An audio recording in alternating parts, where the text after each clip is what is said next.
As you can probably tell by them trees, it is super, super windy out here, so we are going home immediately, but I wanted to show you guys I got the 16-inch apes on my 2008 Kawasaki Mean Streak 1600, and I think she looks pretty sweet. And this is the first test ride with the new apes on here. Hop on up this hill. Kids, when you get older like me, you make noises when you move around, and when you stand up, when you sit down. And in all fairness, I've ridden around for about a half hour or so because I kind of wanted to get an idea instead of just hopping on it. This is my first impression. Oh, it feels different.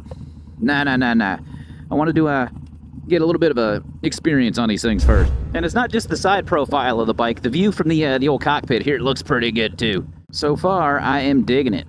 And it's nice to be on a bike with the ape hangers again too, because I had 12s on the Shadow at one point, even when the chopper kit went on, but they just looked a little funny in my opinion. Just because the forks were so long, it just looked out of place. I even put the same set of 12-inch bars on this bike, but the 12s had me sitting kind of like here-ish. I was just in a really weird position. Like, they didn't feel like they were tall enough. They, because the factory bars kind of sit down here, which is fine. The 12s were just kind of in the middle. It was freaking odd. Couldn't get used to them. But these 16s, oh man. I got a feeling like long haul stuff, me and this bike are gonna get along just fine. One thing I will say though, because these ended up at like the perfect height, because kind of looking, my hands are kind of just about shoulder height, which honestly on an ape is kind of what you want. And you might think that, oh, that might be uncomfortable to ride, but if you're sitting in a car, think about it, with the steering wheel in front of you, your hands are sitting about the height of your shoulders, unless you're like a really, really tall guy. Or just incredibly short, but then I guess you could sit on a cushion or something. But I'm actually getting used to these a lot quicker than I thought, I was kind of thinking it'd be like an hour or two out on the bike, and just... I feel home. This feels just almost natural. Curves like that little sweeping thing we did. I'm not talking about like crazy freaking S-turns, freaking, MotoGP stuff. But just normal everyday curves, it just feels easier to turn in because I got so much more leverage on the freaking triples. I should be down rev matching right now, but whatever. I'm gonna go in the center even though it shouldn't. Mirror situation kind of needs to get sorted out. I kind of reversed the clamps on those things to put the mirrors underneath the bars. The left side's okay, I can see pretty good. This right side, I can't get it tilted high enough to where I can actually see, comfortably behind me. I can kind of see everything kind of like bottom right, if that makes sense. But if I'm in the right lane, it's not bad. I can see everything. I can see behind me. I can see the lane to the left.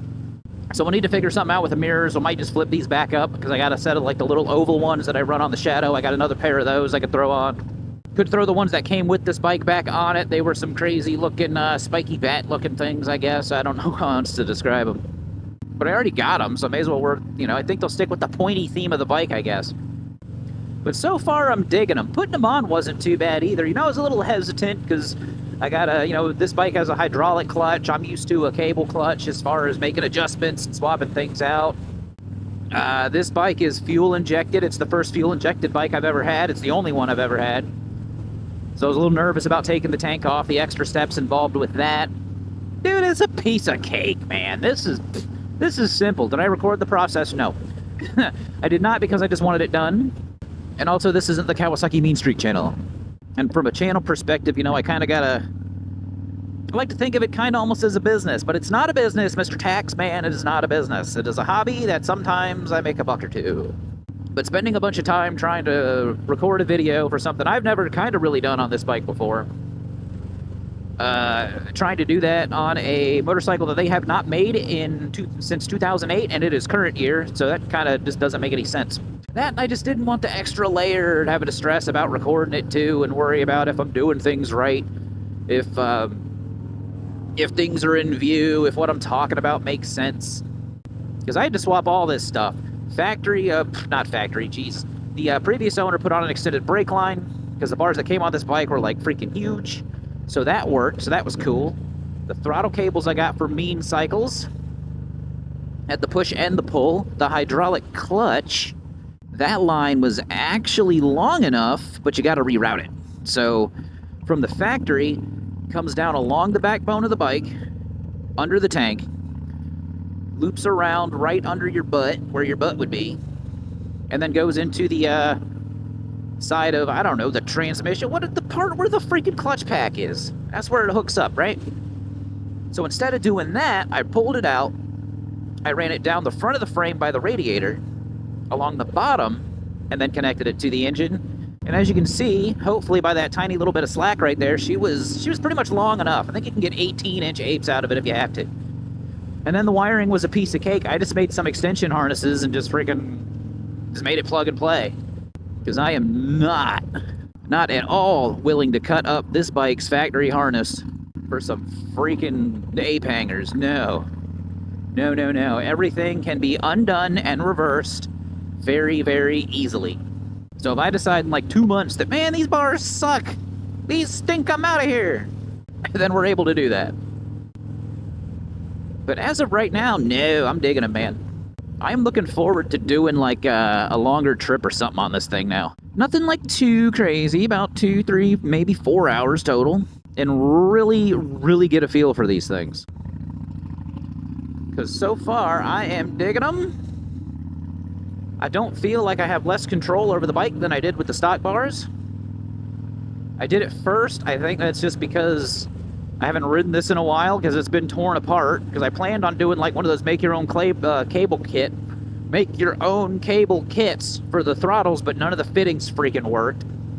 So that set me back another like 2-3 weeks waiting on Mean Cycles to build these guys to order. Which I went 10 plus. I probably could have done 8 plus, but I just wanted to make sure they were gonna fit. Ain't nothing wrong with a little extra cable. So yeah, what do you guys think of the Mean Streak's new look? And just something about riding with apes with my arms up got me makes me like want to puff my chest out, like I'm a cool motorcycle guy. Even though I probably look like this. But that's okay, man. It's all about how I feel about it. Screw everybody else, man. But I do want your opinion. I want to see what you guys think. Especially about the mirror thing, because I really like having these underneath. I like a nice, smooth top of the bike, but I don't know long-term if these are going to work or not. And if you've ever flipped your mirrors, let me know what you guys used. Because these work pretty good. I think these are like 90% there, but I think they could probably be a little better. I might just be able to do like a little spot mirror in the corner or something. But all in all, I think these apes are an excellent addition to my 2008 Kawasaki Mean Streak 1600. And if you haven't been introduced to this bike yet and would like to, well, you can check that video out right here. As always, y'all be good. See ya.